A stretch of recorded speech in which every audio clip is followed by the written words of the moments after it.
مساؤ اے غنچہ نو رشتہ دلگیر، عزیز اس کا شراب دیگر کے خواہی لبے دی، بزم گل مرغ چمن خیر صدا، شبنم نوائے صبح گاہی۔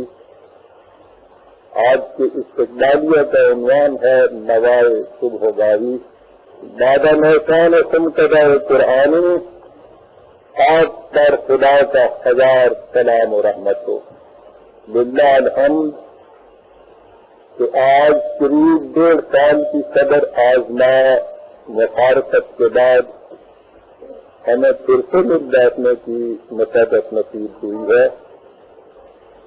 اس قدر وجہ شادابی فکر و سیرابی جذبات ہوتے ہیں وہ اجتماعات جن کے سوقائے محفل میں کامل ہم آہنگی قلب و نگاہ اور یا کرنگی تصور و خیال ہو، اور پھر جب اس یکمدہی اور ہم نظری کی بنیاد خدائے عظیم کی کتاب جلیل و جمیل کی عطا کردہ بصیرت ہو، تو اس محفل کے دانان و داغدان و کسے دل فروش ہونے میں شبہ کیا ہو سکتا ہے؟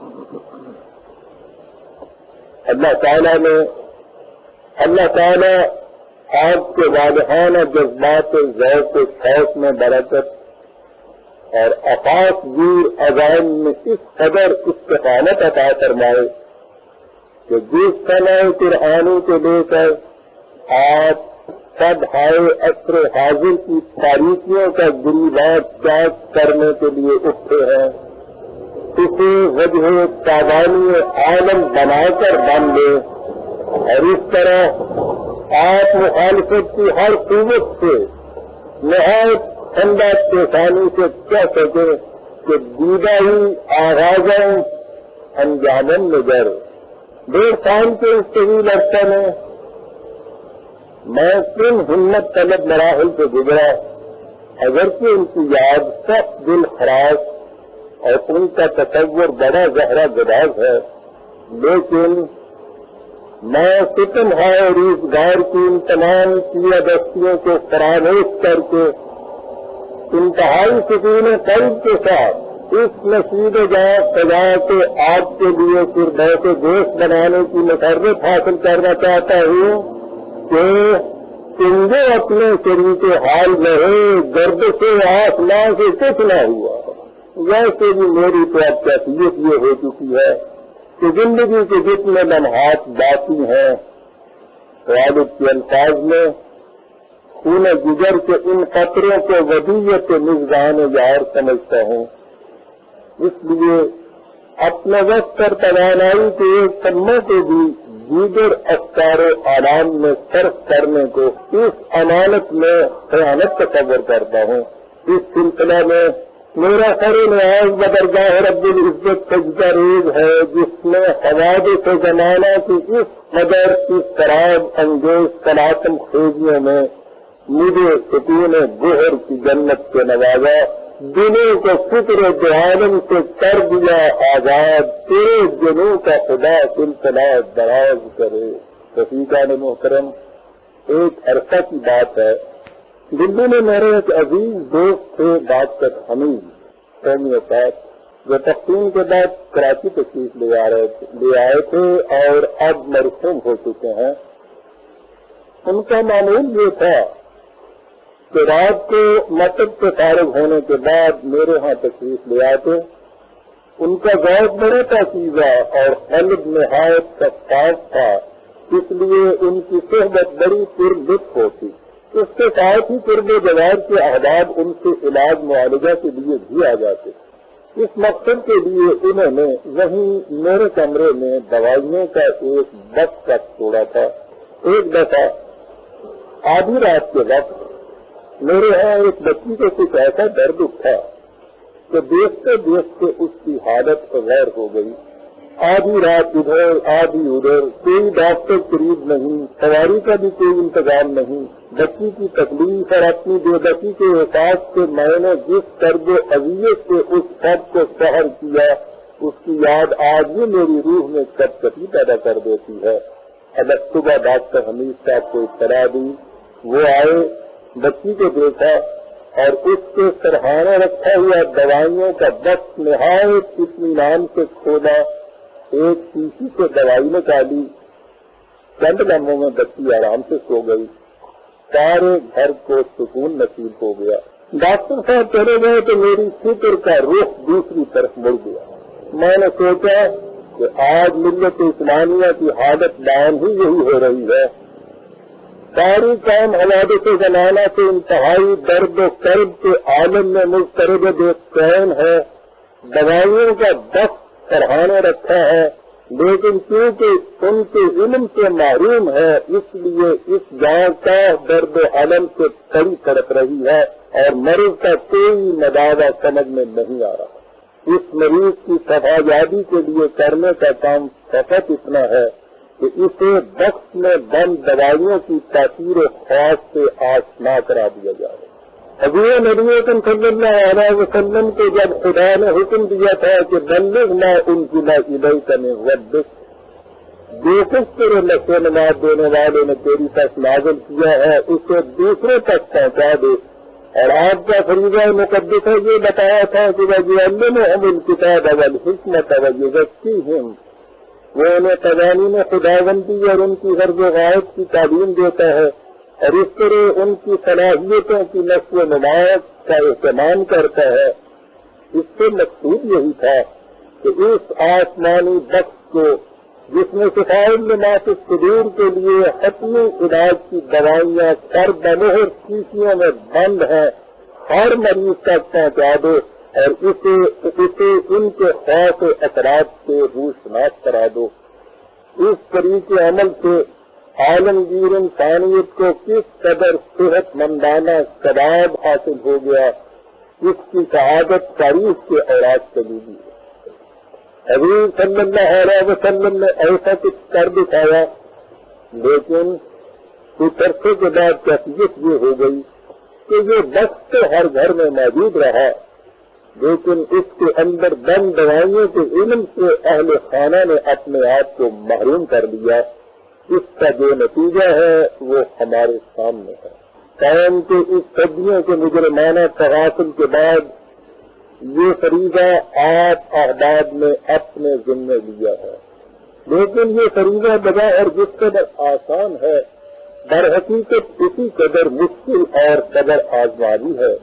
یہ ظاہر ہے کہ مریض کے صحیح علاج سے اٹائیوں قصہ فریشوں، مجمع سازوں اور گندا تعویذ کے تباہم پرستانہ جال دکھانے والوں کے مفاد پر زد پڑتی ہے، اس لیے ان کی طرف سے اس سائنٹیفک طریقے علاج کی مخالفت اور سخت مخالفت ناگزیر ہے۔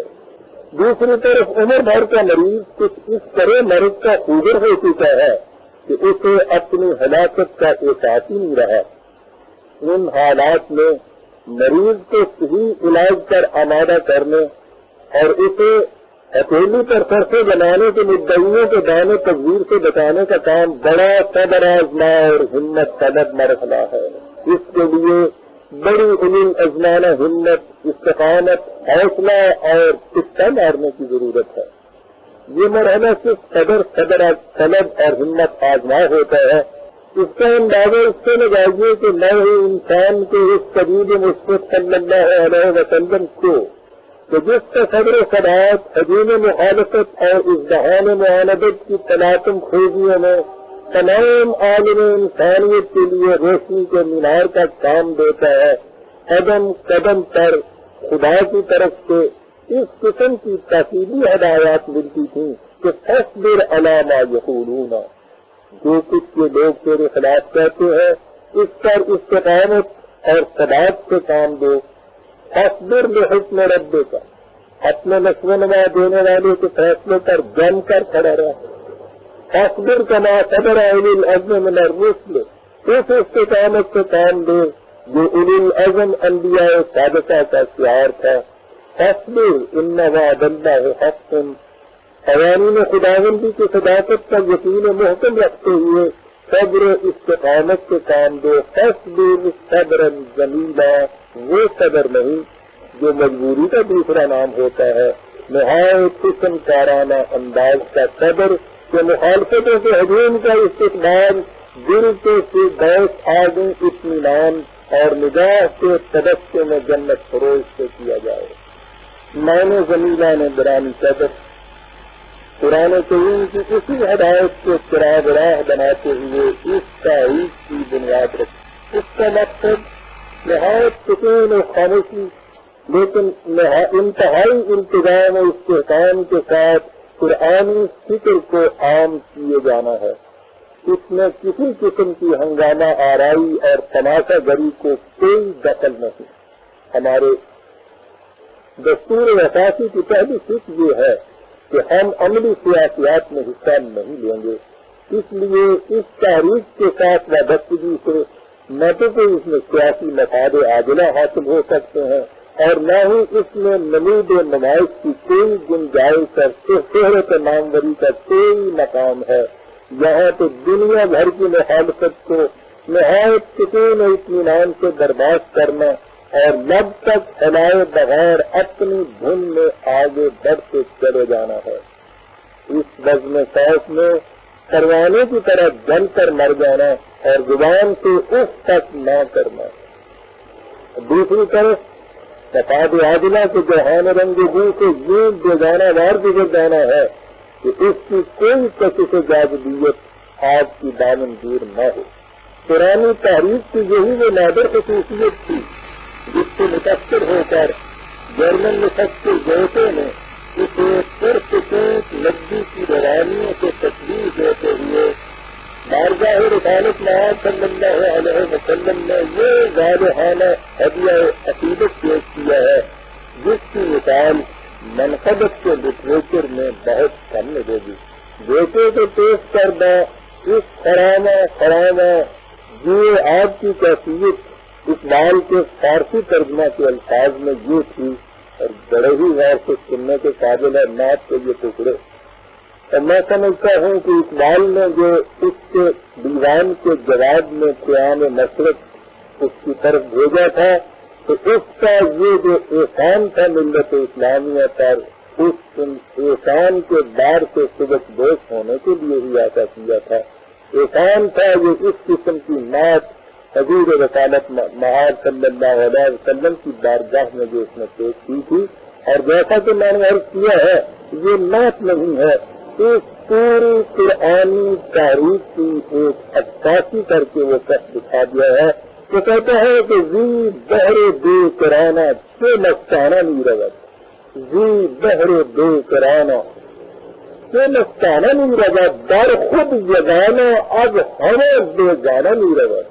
لیکن اس کی شان بے حمدی کا یہ عالم کہ نا آسمائے جلوہ فروشان سبز پوش صحرا برید سینہ کوہ کمر برید اور اس طرح در خود یگانہ از ہمہ بیگانہ میرود.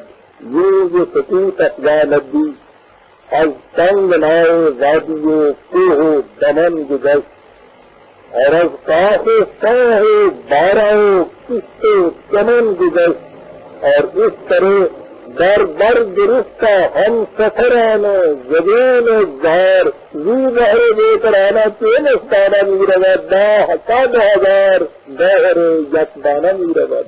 آپ کو اس کاروان سیف کو اس پرسکوت ندی کی طرح ہر قسم کی اناجیر کشش جاذبیت سے دامن کش اور دوسری طرف ہر نئے کی شور انگیزیوں اور تلاطم خیزیوں سے غیر متاثر در خود یگانا اب ہمیں دے جانا رواں دواں جانب منزل زیادہ پہمار رہنا چاہیے. عزیزان من، قرآن کریم نے نبی صلی اللہ علیہ وسلم سے صداقت و استقامت کی تاکید کے ساتھ یہ بھی فرمایا تھا کہ فلا تستعجل لهم، اس بات میں عجلت مت کرو. قرآن کی اسی تاکید کو دیکھ کر میری آنکھوں کے سامنے وہ ولولہ خو ارباب شوق آ جاتے ہیں جو ہماری تاریخ کے نہایت سطحی نظر سے مطالعہ کے بعد ہم سے ہم نوا ہو جاتے ہیں.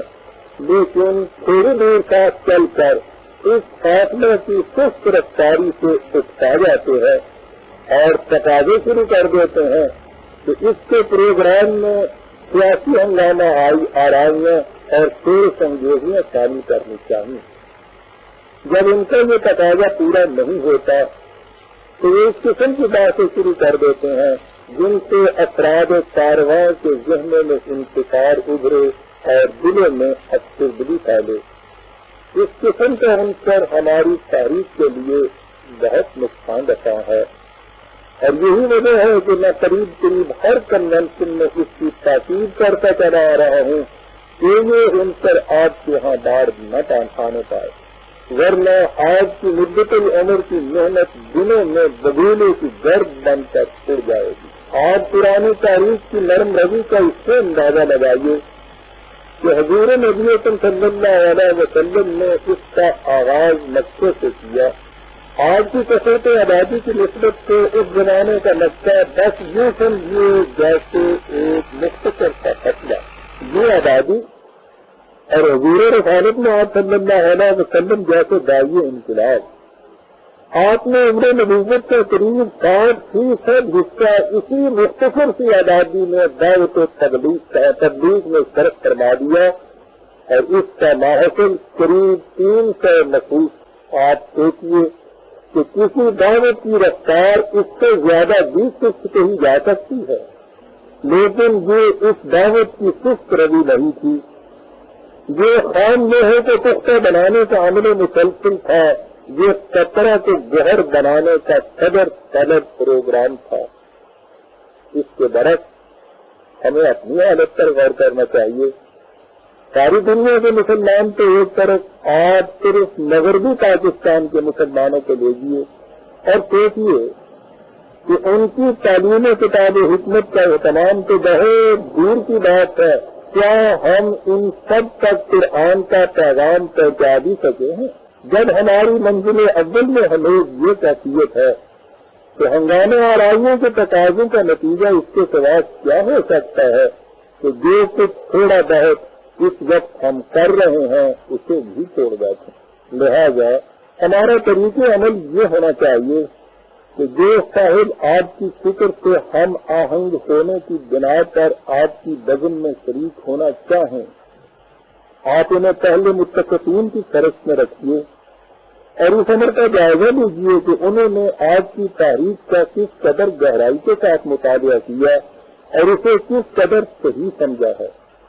پھر یہ بھی دیکھیے کہ ان کے مزاج میں جذبات کی شدت اور تلون تو نہیں، ان میں نمود کی خواہش اور بڑا بننے کا جذبہ تو نہیں۔ جب آپ اس طرح ایک عرصہ کے تجربہ کے بعد مطمئن ہو جائیں کہ وہ آپ کے ضمیر سفر بن سکتے ہیں تو پھر انہیں شریک کارواں کیجیے۔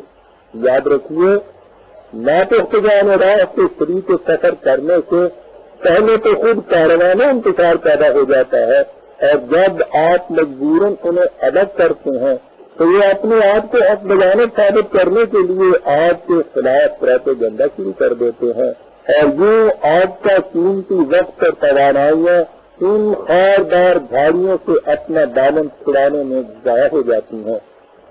اگر آپ کی بزموں میں ایسے احباب موجود ہیں تو پہلے تو آپ انہیں اپنی تاریخ کا مقصد و مسلک سمجھائیے، اور اگر وہ اس پر بھی اپنی روش میں تبدیلی نہ کریں تو ان سے عرض کر دیجیے کہ وہ تحریک سے الگ ہو کر جو پروگرام جی میں آئے اختیار کر لے، لیکن تاریخ کے اندر رہتے ہوئے انہیں اس قسم کے مطالبات کی اجازت نہیں دی جا سکتی۔ ان سے کہیے کہ اس اپنا مزاج رکھتا ہے، تو وفا کر یا بے وفائی ہے۔ پھر دوہرا دوں کہ ان سے نہایت صبر و تحمل سے کہیے کہ اس اپنا مزاج رکھتا ہے، تو وفا کر یا بے وفائی کر۔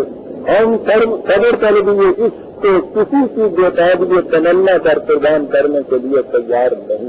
بعض دیشوں سے اس قسم کی تجاویز بھی سامنے لائی جاتی ہیں، اور ایسا کرنے والے بھی اسی قسم کے نئے واردان بساط ہوائے دل ہوتے ہیں جن کا تذکرہ میں نے اب یہ بھی کیا ہے۔ وہ کہتے ہیں کہ ہمیں بھی چاہیے کہ ملک کی دیگر جماعتوں کی طرح مختلف ناموں سے کچھ اور تنظیمیں جاری کر دیں جن کا بظاہر ہم سے کوئی واسطہ نہ ہو لیکن بباطن ہماری تاریخ سے وابستہ ہیں. ایسے سیاست زدہ ذہنوں سے بلا توقف و تعامل برملا کہہ دیجیے کہ اس قسم کی تجاویز سے ایک طرف اس قسم کی ذہنیت بھی ہمارے یہاں باہر نہیں پا سکتی. ہم ہر قسم کی نفاذ پوشی کو چاہے کیسے ہی ایک مقصد کے لیے کیوں نہ ہو فریبکاری سمجھتے اور بروک گوئی کو جرم عظیم قرار دیتے ہیں. ہمارے ہاں کسی قسم کا کوئی راز درون پردہ نہیں، کوئی سر نہا خانہ نہیں، کوئی زمین دو پروگرام نہیں. ہم جو کہتے ہیں اعلانیہ کہتے ہیں اور جو کچھ کرتے ہیں برملا کرتے ہیں. پرانی فکر کو عام کرنا ہمارا نصب العین اور اس کے لیے واضح اور کھلے ذرائع نشر و اشاعت کا اختیار کرنا ہمارا پروگرام ہے. ہمارا ظاہر و باطن یکساں ہے. ہم ان میں سے نہیں جن کی کیفیت یہ ہوتی ہے کہ سوچے تو کلمتوں سے بڑی ہے تمام روح اور دیکھو تو ایک سکند بھی نہیں ہے لباس میں. وَنَعُوذُ بِاللَّهِ مِن شُرُورِ أَنفُسِنَا وَمِن سَيِّئَاتِ أَعْمَالِنَا. اس سلسلہ میں عزیزان محترم ایک اور تخریبی عنصر کا ذکر بھی ناگزیر ہے. ہماری تاریخ کی ایک بنیادی فکر یہ بھی ہے کہ ہمارا نہ کسی سیاسی پارٹی سے تعلق ہے نہ مذہبی فرقہ سے واسطہ. ہماری مذہبوں میں جو احداث شریک ہوتے ہیں وہ اس سے پہلے لامحالہ کسی نہ کسی فرقے سے متعلق ہوتے ہیں. للہ الحمد کے اس وقت تک کہیں سے اس قسم کی شکایت نہیں آئی تھی کہ وہ وزن میں یا وزن سے باہر علوم اسلام کا نام لے کر کسی فرقہ دارانہ بحث میں الجھتے ہیں. لیکن میرے علم میں اب یہ بات لائی گئی ہے کہ فرقہ اہل قرآن سے متمسک حضرات بزموں میں شریک ہو جاتے ہیں اور وہاں 3 نمازوں اور 9 دن کے روزوں کی بحثیں چھیڑ دیتے ہیں. میں تمام بزموں کے نمائندہ حضرات سے گزارش کروں گا کہ اگر ان کی بزم میں ایسے لوگ شریک ہوں اور اپنی وجہ سے ذہنیت میں تبدیلی کرنے کے لیے تیار نہ ہو تو انہیں بابل ناخواستہ بزموں سے الگ کر دیں. مجھے کسی کی نیت پر صدا کرنے کی ضرورت نہیں، لیکن ان کی نیت کتنی ہی نیک کیوں نہ ہو میری بصیرت کے مطابق ان حضرات کی ایک بنیادی غلطی نے قرآنی پیغام کے عام ہونے کے راستے میں بڑی رکاوٹیں پیدا کر دی ہیں. قرآنی نظام یہ ہے کہ جائز و ناجائز معروف و منکر کی جزیات متعین کرنا جسے فقہ قرآنی کہتے ہیں اسلامی حکومت کا فریضہ ہے. جب تک یہ فریضہ اسلامی مملکت سر انجام دیتی رہی امت میں کوئی فرقہ پیدا نہیں ہوا. لیکن جو ہی یہ فریضہ افراد کو سپرد ہو گیا اور ان کی مرتب کردہ فقہ پر عمل درآمد شروع ہو گیا فرقے وجود میں آ گئے. تو یہ اسلام کا مسلک یہ ہے کہ ملک میں ایسا نظام مملکت قائم کیا جائے جو قرآن کریم کو اصل بنیاد تسلیم کر کے قوانین شریعت مرتب اور نافذ کرے. جب تک ایسا نہ ہو سکے مسلمانوں کے مختلف فرقے جس انداز سے اسلامی پیار نماز روزہ وغیرہ ادا کرتے چلے آ رہے ہیں ان میں رد و بدل نہ کیا جائے تو اس سے خام خواہ مزید انتشار پیدا ہوتا ہے.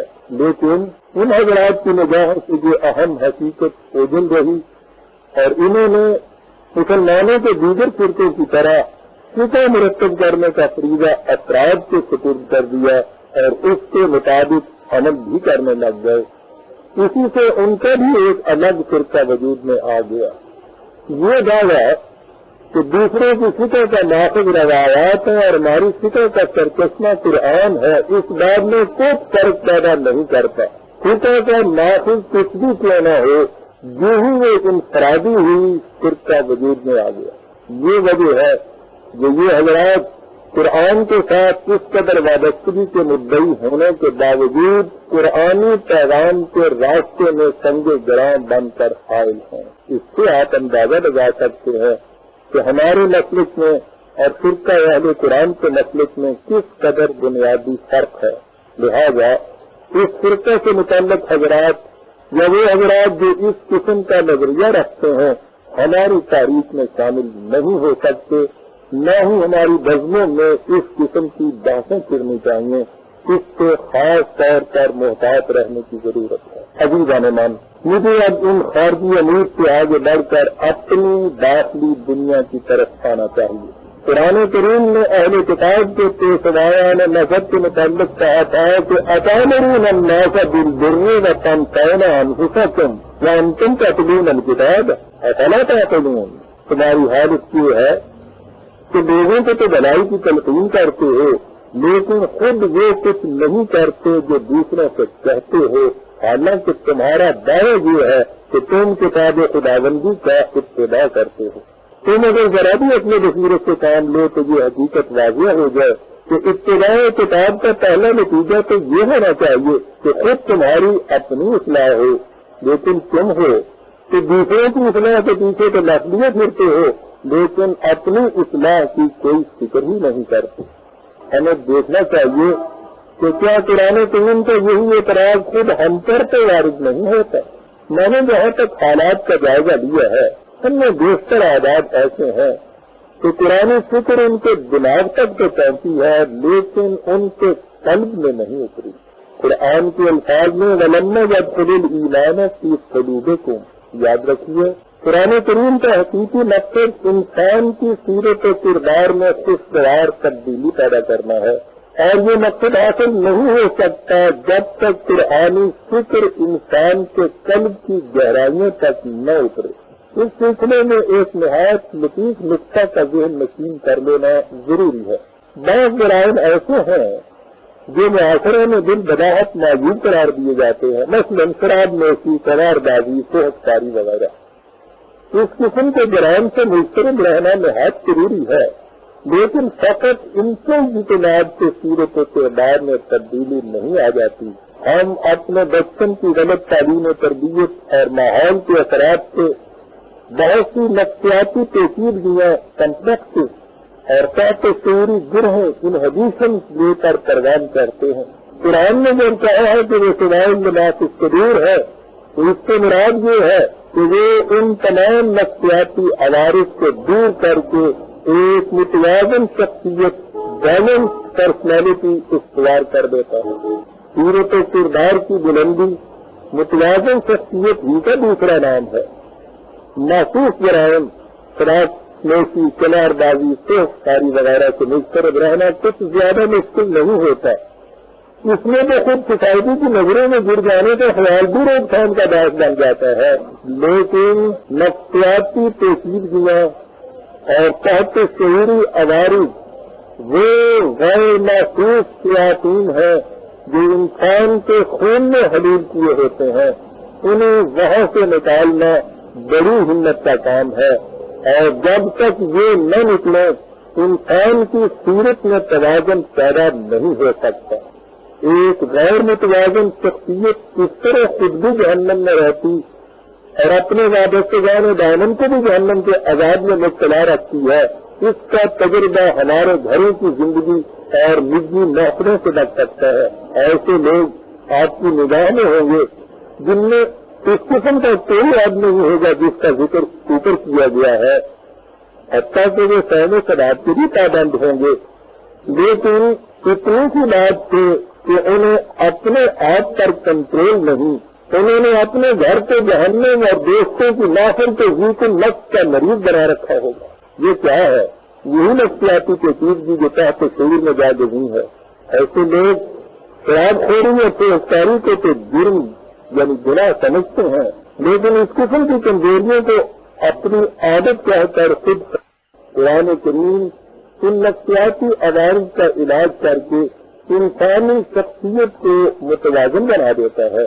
اس بات کو پرکھنے کا معیار کہ کسی کی شخصیت کس حد تک متوازن ہو چکی ہے یہ ہے کہ اس میں اعلیٰ حد بشریت، صفات خداوندی کا انعکاس کس حد تک ہوتا ہے۔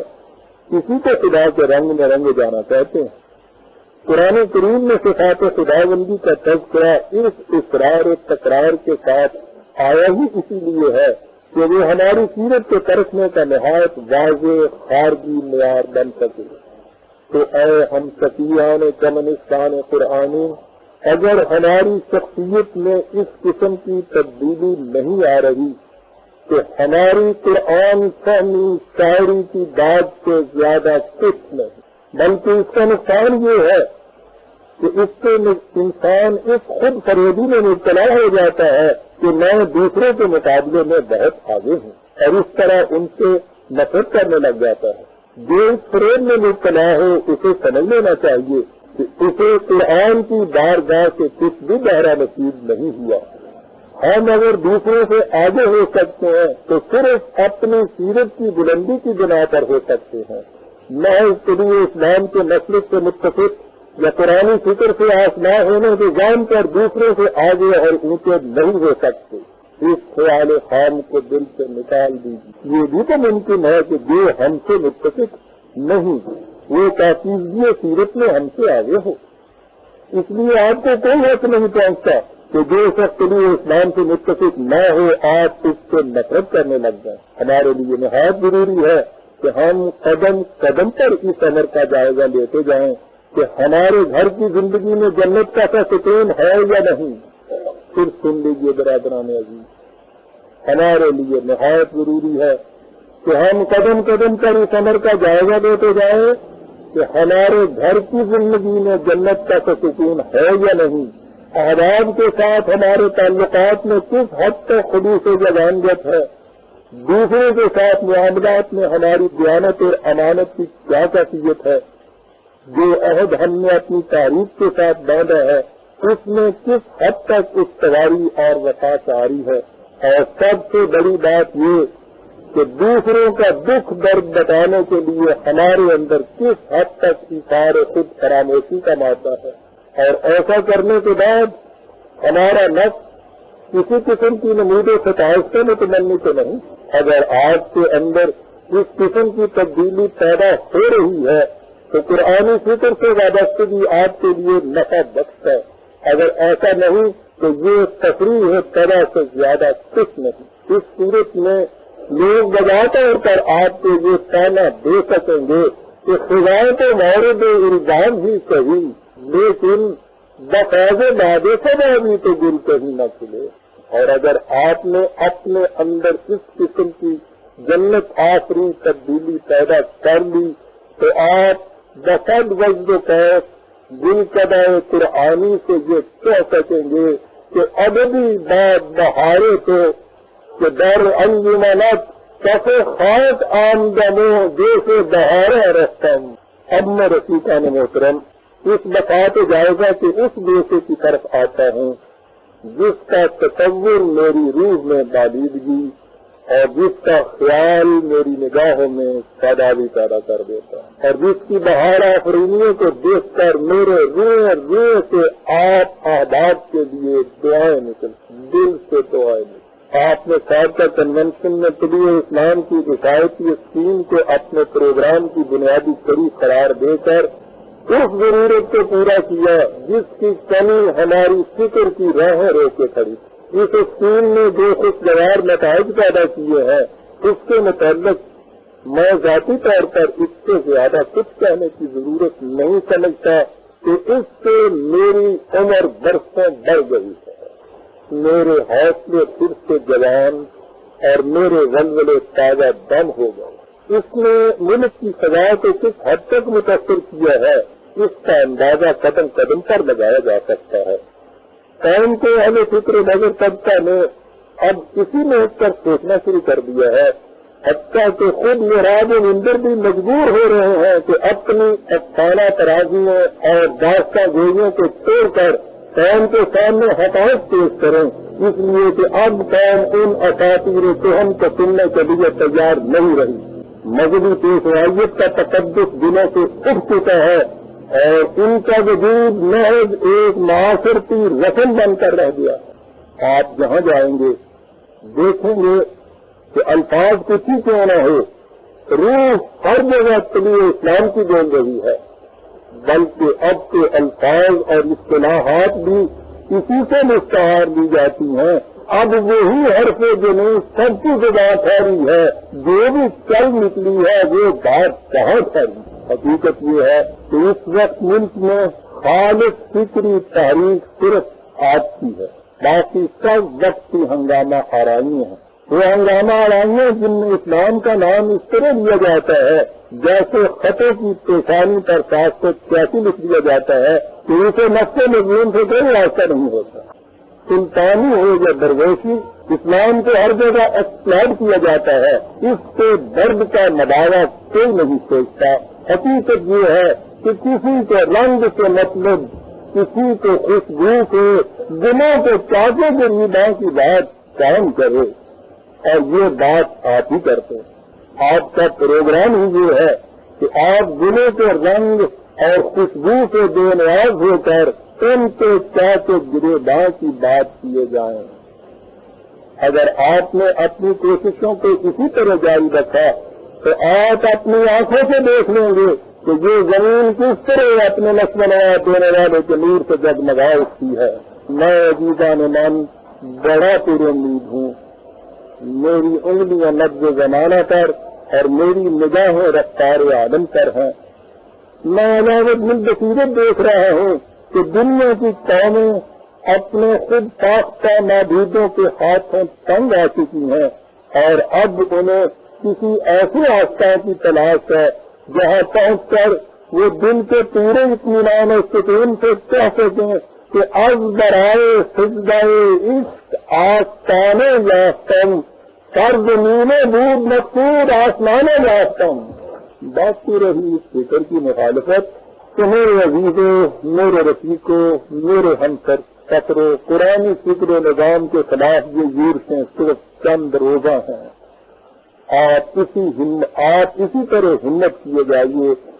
یہ ریت کے ذروں کی طرح منتشر ہو جائیں گی، یہ روح کے گالوں کی طرح اڑ جائیں گی، یہ دریا کی جھاگ کی طرح بہ جائیں گی، یہ خط و خطاط کی طرح خاکستر ہو جائیں گی.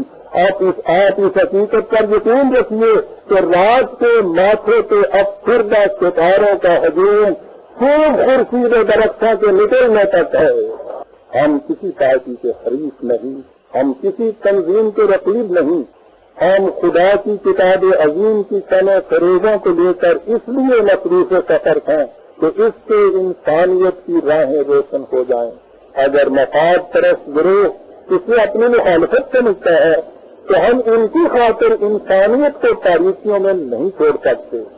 اگر چمگادڑ طلوع شہر سے پیٹتاب کھڑتا ہے تو اس کی خاطر سورج سب کی رداؤں کے پیچھے چھپا نہیں رہ سکتا. اور جس طرح ہم سترہ چشموں کی مخالفت سے مرعوب ہو کر اس قندیل قرآنی کو چراغ تہ دانا نہیں بنا سکتے، اسی طرح ہم اس صراط مستقیم کو چھوڑ کر کسی غیر قرآنی راہ کے پیچھے بھی نہیں چل سکتے.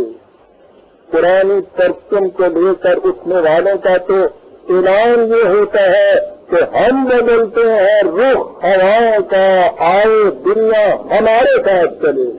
ہمارا فاصلہ بے شک بے سر و سامانوں کا ہے، ہمارے پاس متاع سفر نہ ہونے کے برابر ہے.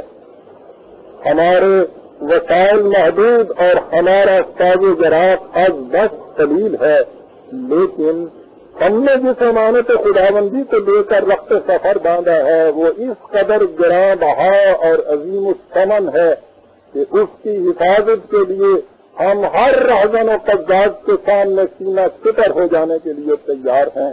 ایسے رہزنوں اور قزاقوں سے فطرت کی بے صوت صدا پکار کر کہہ رہی ہے کہ ان کو لوٹے تو اجڑ جائیں گے جن کا سامان ہے بے سامانی.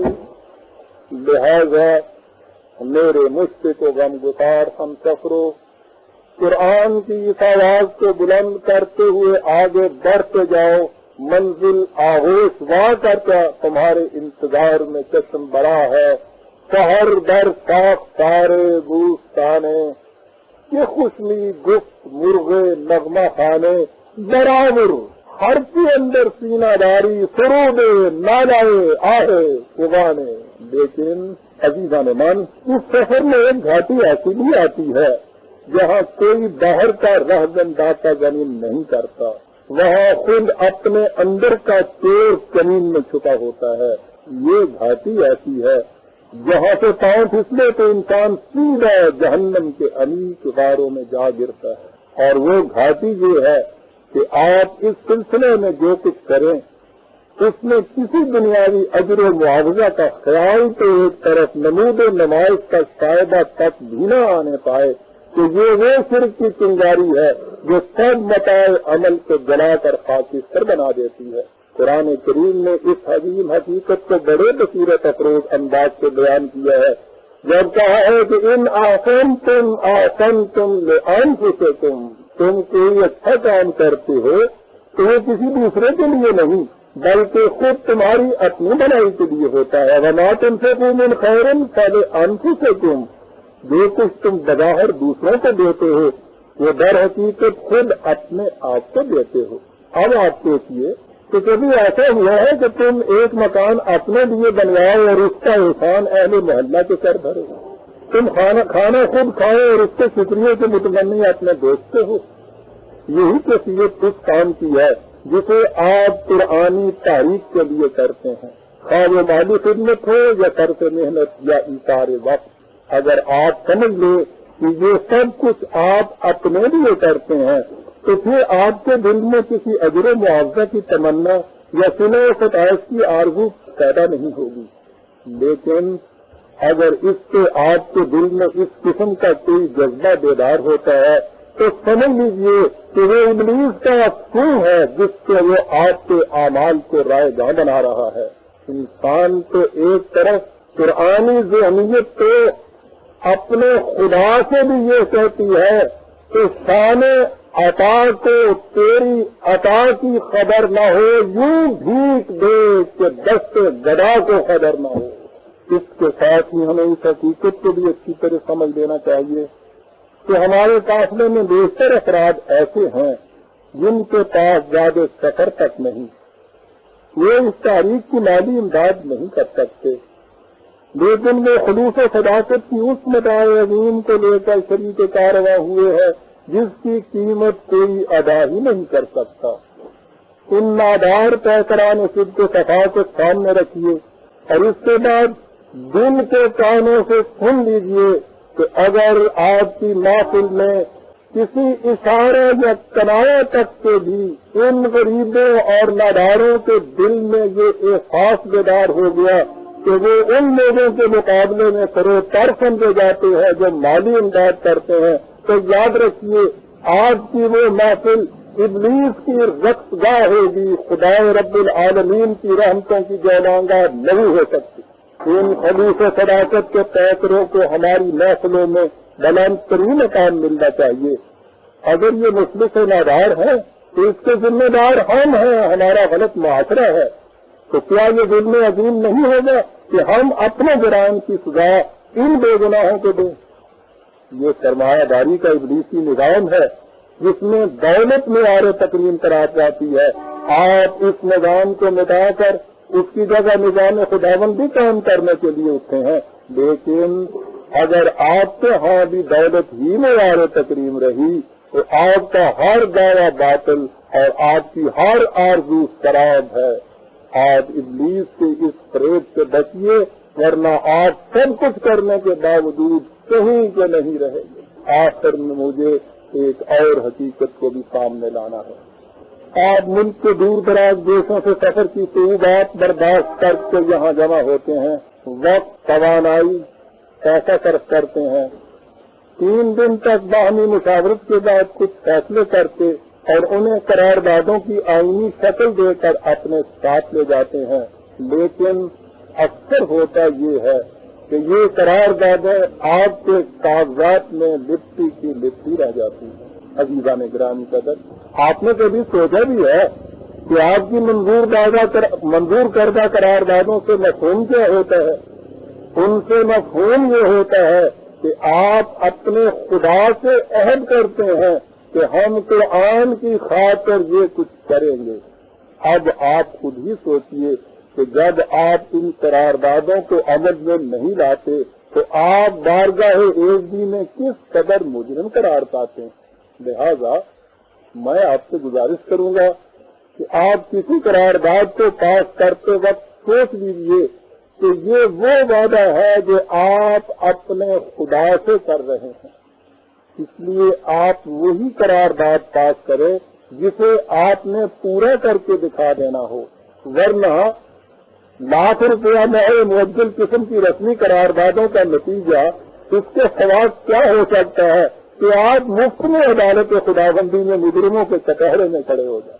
رفیقان محترم، میں نے اس ابتدائی نشست میں آپ سے جو کچھ کہنا تھا وہ کہہ چکا۔ آخر میں میری دعا ہے کہ اللہ تعالیٰ تمام احباب کو خوش و خرم رکھے اور زندگی کے ہر بلند مقصد میں کامیاب و شاد کام فرمائے۔ آپ کی رفاقت میری زندگی کے اس آخری مرحلہ میں میرے لیے وجہ توانائی اور آپ کی محبت باعث ہزار شکیبائی ہے۔ میری خلوتوں میں کیفیت یہ ہوتی ہے کہ تم میرے پاس ہوتے ہو گویا جب کوئی دوسرا نہیں ہوتا، اور میری جلوتوں میں آپ کی موجودگی سے یہ عالم کے سب کچھ خدا سے مانگ لیا، تجھ کو مانگ کر اٹھتے نہیں ہیں ہاتھ میرے اس دعا کے بعد۔ خوشا نصیب ہے وہ رہنورد جسے اس قسم کے رفقائے کارواں مل جائیں۔ یقین فرمائیے آپ کے ساتھ ہوتے ہوئے نامفادت حالات کے چھلاوے میرے لیے ذرا بھی وجہ خوف و باعث ہراس نہیں ہو سکتے۔ میں جانتا ہوں کہ ایک دنیا میری مخالف ہے، لیکن مجھے ان کی مخالفت کا احساس ذرا بھی نہیں ستا سکتا۔ مجھے غم نہیں ہے اس کا کہ بدل گیا زمانہ، مجھے غم نہیں ہے اس کا کہ بدل گیا زمانہ۔ میری زندگی ہے تم سے، کہیں تم بدل نہ جانا، اور میں اسی یقین کے سہارے زندہ ہوں کہ کچھ بھی ہو تم نہیں بدلو گے۔ کس قدر حیات افروز ہے یہ یقین، اور کیسا محکم ہے یہ سہارا۔ خدا اسے ہمیشہ قائم رکھے۔ السلام علیکم برادران عزیز۔